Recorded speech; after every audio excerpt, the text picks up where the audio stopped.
Hi friends, welcome to Lakshmi Durga kitchen. రుచికరమైన spicy చింతకాయ పచ్చడి రెసిపీని చూద్దాం. వేడి వేడి అన్నంలోకి, రాగి సంగట్లోకి చాలా స్పైసీగా టేస్టీగా ఉంటుంది.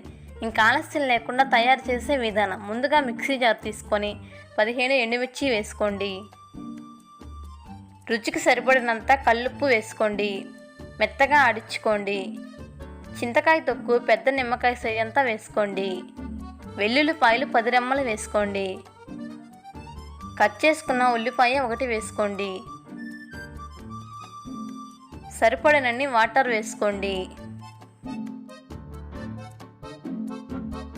ఇలా మెత్తగా ఆడించుకొని పెట్టుకోండి.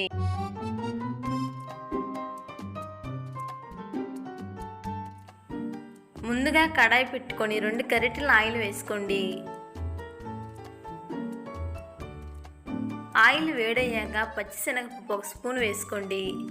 ఆవాలు 1/2 స్పూన్ వేసుకోండి. జీలకర్ర 1/2 స్పూన్ వేసుకోండి. మినప్పప్పు 1/2 స్పూన్ వేసుకోండి. ఎండుమిర్చి 1 తీసుకొని తుంచుకొని వేసుకోండి. కరివేపాకు 2 రెమ్మలు వేసుకోండి. ఉల్లిపాయలు 1 తీసుకొని పొడవుగా కట్ చేసుకొని వేసుకోండి. వెల్లుల్లిపాయలు 4 తీసుకొని దంచి వేసుకోవాలి. ఒకసారి బాగా కలుపుకోండి.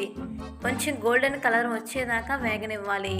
ఈ చింతకాయ పచ్చడిలో కొంచెం ఆయిల్ ఎక్కువగానే పడుతుంది. 4-5 రోజులైనా పాడవకుండా ఉంటుంది. మిక్సీ ఆడించుకున్న చింతకాయ పచ్చడి వేసుకొని బాగా మగ్గనివ్వాలి. 10 నిమిషాలు సిమ్లో పెట్టుకొని మగ్గనివ్వాలి. ఈ చింతకాయ పచ్చడి బాగా మగ్గితేనే టేస్టీగా ఉంటుంది. ఎంతో రుచికరమైన స్పైసీ చింతకాయ పచ్చడి రెడీ.